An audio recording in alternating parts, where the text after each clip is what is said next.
বারাকাতুহু। প্রিয় দেশবাসী,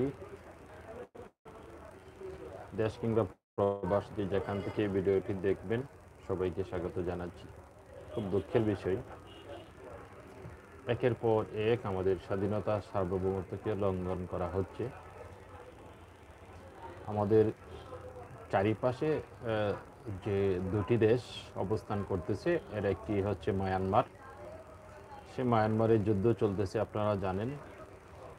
সেই যুদ্ধের মধ্যে বারবার আমাদের আকাশসীমা লঙ্ঘন করা হচ্ছে এবং আমাদের দেশের স্বাধীনতা সার্বভৌমত্বকে লঙ্ঘন করা হচ্ছে এবং তাদের গুলায় এর মধ্যে আমাদের দেশের স্বাধীন দেশের নাগরিক এক দেশের যুদ্ধে আমাদের দেশের নাগরিক মারা গেছে এবং আপনারা জানেন এরই মধ্যে বাংলাদেশের 1 কিলোমিটার ভিতরে ঢুকে মায়ানমারের সৈন্যরা যুদ্ধ করতেছে বিদ্রোহীদের সাথে।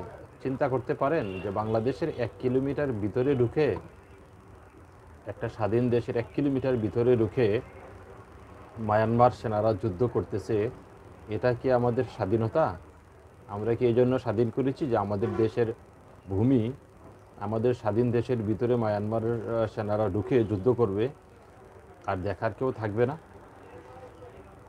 আপনারা হয়তো অনেকে মনে করতে পারেন যে আমি কি মিথ্যা বলতেছি, এটা কি গুজব, এটা কি মিথ্যা, যে আমি বলবো জি না, মিথ্যা না। দেখুন, সময় টিভি যে যমুনা টিভি যে নিউজ করেছে, আমি যদি আপনাদেরকে একটু দেখাই যমুনা টিভির নিউজটা। আজকে যারা স্বাধীনতার কথা বলে মুরগি কবির সংঘর্ষ মঙ্গলবার সকালেও প্রবেশ করেছেন শতাধিক মানুষ, অস্ত্র জমা দিয়ে ঠাঁই নিয়েছেন থাইংখালী আশ্রয় ক্যাম্পে। তাদের পরিচয় শনাক্তের কাজ চলছে। বিজিবি কর্মকর্তারা জানিয়েছেন সীমান্ত সুরক্ষায় কঠোর নজরদারি অব্যাহত আছে। বান্দরবানের নাইখংছড়ির ঘুমধুম সীমান্ত থেকে বিস্তারিত জানাচ্ছেন সহকর্মী রিয়াজ রায়হান, ছবি তুলেছেন লুৎফর রহমান। সিলন ফ্যামিলি ব্লেন্ডের কড়ালিকার আর সতেজ সাথের পারফেক্ট ব্লেন্ডে স্বপ্নেরা মেলুক টানা। সেটা হচ্ছে উখিয়ার থাইংখালী এলাকা এবং এখানে যে মিয়ানমার বাংলাদেশ সীমান্ত সেটি একেবারে খুব কাছে। যদি দেখা যায় যে আমরা এখান থেকে খালি চোখে স্পষ্ট করে দেখতে পাচ্ছি যে বিবাদমান যে পক্ষগুলো রয়েছে, যারা সংঘর্ষে লিপ্ত রয়েছে, মিয়ানমারের সামরিক জান্তার এবং বিভিন্ন রাষ্ট্রীয় সংস্থার সাথে সঙ্গে যে বিদ্রোহী গ্রুপগুলোর যে সংঘর্ষ সেটি আমরা এখান থেকে স্পষ্ট দেখতে পাচ্ছি খালি চোখে। তো যেহেতু এটি খুব কাছে, সেই কারণে এলাকার মানুষ খুবই আতঙ্কিত এবং এখানে সকালবেলায়ও বেশ কয়েকটি গুলি এসে পড়েছে এবং বেশ কয়েকটি মর্টার শেল এসে পড়েছে। এখানকার কারো ধানের জমিতে পড়েছে, কারো বাসা বাড়িতে পড়েছে এবং সেখান থেকে অনেক আতঙ্কে ঘর বাড়ি ছেড়ে পালিয়ে গেছেন। ওই বোমাটা ফোড়ে আমার ওই জ্বালানায় সিটকে এসে গ্লাসটা ভেঙে গেছে। ওখান থেকে ওরা জামতলি ক্যাম্পের দিকে ঢুকতেছে আর কি, রোহিঙ্গা। ওখানে আমরা গেছি, তারপরে অস্ত্রগুলো আমরা নিয়ে ফেলছি আর কি। ওখানে হাতে 2টা বোম পাইছি, কিছু গোলা বারুদ পাইছি, অনেকদিন লুট এনে ভিডিওকে স্থান করেছি আমরা। গোলা বারুদের গন্ধ আর অস্ত্র যেভাবে এখানে ফেলছে বিদ্রোহীরা বলার মতো না। আমাদের চোখের সামনে এই যে একটা স্বাধীন রাষ্ট্র 1 কিলোমিটার ভিতরে ওরা যুদ্ধ পরিচালনা করতেছে, এখানে দেখার কেউ নেই। গতকাল রাত থেকে মিয়ানমারের সঙ্গে যখন প্রচন্ড গোলাগুলি এবং মোটরসাইকেল বিস্ফোরণ হয়, সেখানে টিকতে না পেরে মূলত মিয়ানমার বর্ডার গার্ড পুলিশ যেটি রয়েছে বিজিপির, সেখানে অন্তত শতাধিক সদস্য এসে আশ্রয় নিয়েছে। এই যে ঘূর্ণিঝড় কেন্দ্র রয়েছে থাইংখালী ঘূর্ণিঝড় আশ্রয় কেন্দ্র, সেখানে তারা এসে আশ্রয় নিয়েছে এবং সেখানে বিজেপি তাদেরকে আপনারা অবশ্যই শুনতে পেয়েছেন যে স্থানীয় জনগণ তারা কিন্তু সরাসরি বলেছে যে 1 কিলোমিটার ভিতরে ঢুকে মিয়ানমার যুদ্ধ পরিচালনা করতেছে। তাহলে একটা স্বাধীন দেশের 1 কিলোমিটার ভিতরে ঢুকে কিভাবে যুদ্ধ পরিচালনা করে, এবং যমুনা টিভি যেটি নিউজ করেছে সরাসরি আমি আপনাদেরকে দেখালাম। একটা স্বাধীন দেশের ভেতরে এসে যুদ্ধ করতেছে, দেখার কেউ নেই। এই যে দেখুন, দেখার কেউ নেই, একটা স্বাধীন দেশের 1 কিলোমিটার ভিতরে এসে যুদ্ধ করতেছে মিয়ানমার, দেখার কেউ নেই। এখন আমার প্রশ্ন হচ্ছে, এই যে টিভি চ্যানেলে যারা স্বাধীনতা বলে চিল্লায়, দেশপ্রেম দেখায়, মুরগি কবির, এই যে মুরগি চোরা, যে মুরগি চুরি করে, মুরগি চুরের মতো 71-এর সময় রাজাকারদের, পাকিস্তানি রাজাকারদের বিভিন্ন ক্যাম্পে যারা যে মুরগি সাপ্লাই দিত, সেই মুরগি কবির যে কিনা খুব বেশি দেশপ্রেম দেখায়, এখন কথা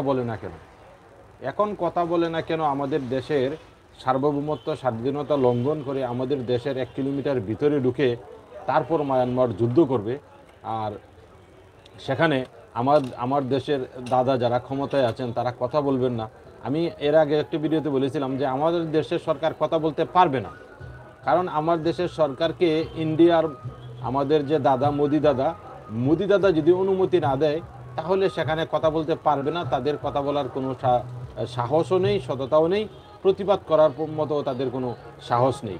কারণ আমার দেশের স্বাধীনতা সার্বভৌমত্ব লঙ্ঘন করে আমাদের দেশের ভিতরে এসে যুদ্ধ করবে এবং আমরা তাদের মায়ানমারের 15-16 লাখ নাগরিককে আমরা দেশে খাওয়াবো, পালবো, লালন পালন করব, তাদেরকে জামায়াদর করে রাখবো, তারপর আমার দেশের মানুষ মারা যাবে, তারপর আমার দেশের ভিতরে ঢুকে যুদ্ধ করবে, আর আমরা হাতের চুরি পরে মেয়েদের চুরি পরে বসে থাকবো, বসে বসে প্রতিবাদও করতে পারবো না, আর টিভিতে বসে বসে দেশপ্রেমের গান গাইবো। এই দেশের যারা দেশপ্রেমিক নাগরিক বড় বড় নেতা আছেন তাদেরকে রাজাকার উপাধি দিবে, তাদেরকে রাজাকার খেতাব দিবে।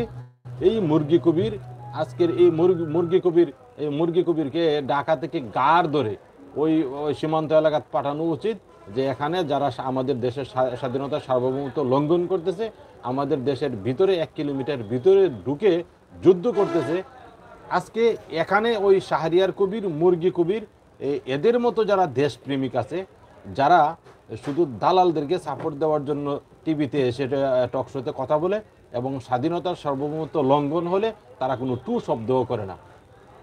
কিছুদিন আগে আমাদের এক বিজিবির সদস্যকে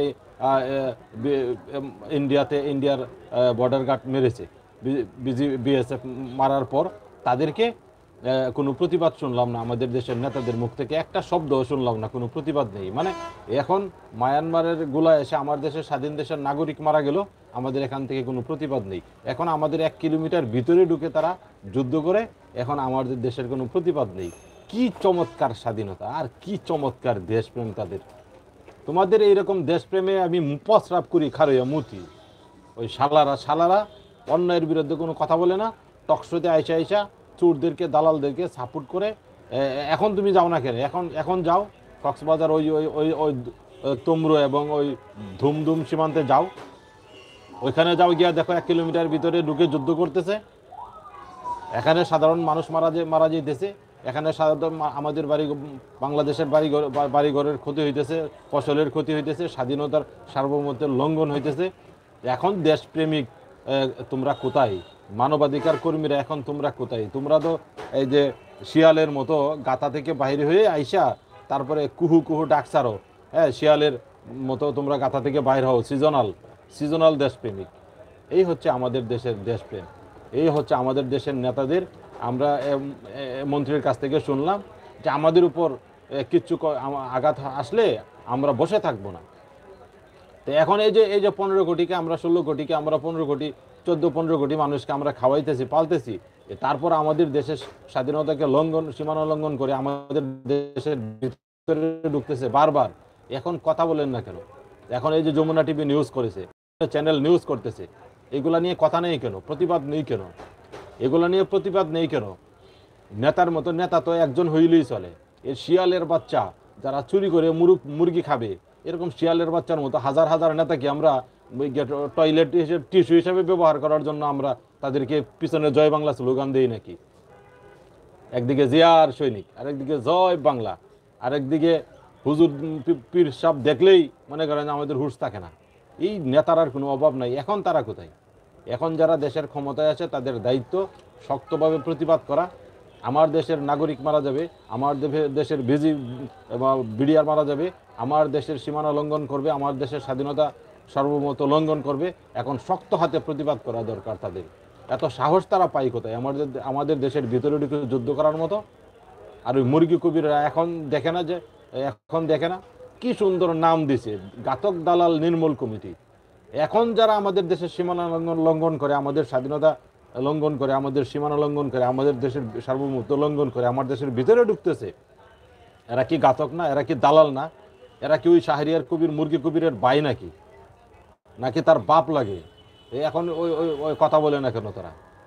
এখন শক্তভাবে প্রতিবাদ করে না কেন? এই হচ্ছে দেশপ্রেমের নামে ভণ্ডামি, এই হচ্ছে দেশপ্রেমের নামে দেশের মানুষকে দেশপ্রেমের ভুলি দেখিয়ে তারা ক্ষমতায় এসে দেশকে লুটপাট করে খাবার ধান্দা। আর নাইলে এখন কোনো প্রতিবাদ নেই। তারা 1 কিলোমিটার ভিতরে কোনো 1 ইঞ্চি ভিতরে তো তাদের আসার তাদের কোনো সাংবিধানিক অধিকার নেই। 1 ইঞ্চি ভিতরে আসার অধিকার নেই। তারা 1 কিলোমিটার ভিতরে আইসা যুদ্ধ করবে, তারপর তাদের গোলায় আমার দেশের মানুষ মারা যাবে, আমাদের ফসলের ক্ষতি হবে, আমার দেশের ভিতরে ঢুকে যুদ্ধ করবে। কত বড় সাহস তাদের, কত বড় সাহস! এই আমাদের স্বাধীনতার 53 বছর 52 বছর গিয়ে আজকে 53 বছর মনে হচ্ছে এই দেশের এই 18 কোটি মানুষের বগা ছোটবেলা যে কাটছে, কাটতে এটিতে বিডি বানায় রাখছে। এই দেশে 18 কোটি বগা কাটা, হ্যাঁ, ওই যে আমাদের অনেক জায়গায় বলে মোচন, আর অনেক জায়গায় বলে বগা, বগা মানে অনেক জায়গায় বলে দন। হ্যাঁ, আমি যদি খারাপ ভাষায় বলি, ওই যে দন কাটতে 18 কোটি মানুষের বিডি বানাইছে।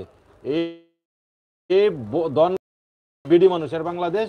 হ্যাঁ, এখানে আমার দেশের ভিতরে ঢুকা মায়ানমার যুদ্ধ করে, আর আমরা মুখে আঙ্গুল দিয়া ললিপপ চুষি, আর টিভিতে আইসা রাত্রেবেলা স্লোগান দিবে, দেশপ্রেমিকের স্লোগান দিবে ওই যে শাহরিয়ার কবিরের মতন মুরগি কবিরের বাচ্চারা। এই হচ্ছে দেশপ্রেম। তো সবাই এরকম দেশপ্রেম দেখাইতে থাকেন, আর ওরা আমাদের স্বাধীনতা এবং সার্বভৌমত্ব লঙ্ঘন করে আমাদের গুহায় বাঁশ দিয়া, হ্যাঁ, একসময় স্বাধীনতাকে ওই যে গাছের মাথায় ঝুলাইয়া রাখবে। তখন বুঝবেন, টের পাবেন স্বাধীনতা কি জিনিস। পরাধীন হওয়ার পরে টের পাইবেন, এর আগে টের পাইবেন না। পরাধীন হওয়ার পর স্বাধীনতা কি জিনিস টের পাইবেন, এর আগে টের পাবেন না। এই জন্য এর আগে কেউ কথাও বলবেন না, কেউ প্রতিবাদও করবেন না। ভালো থাকেন সবাই।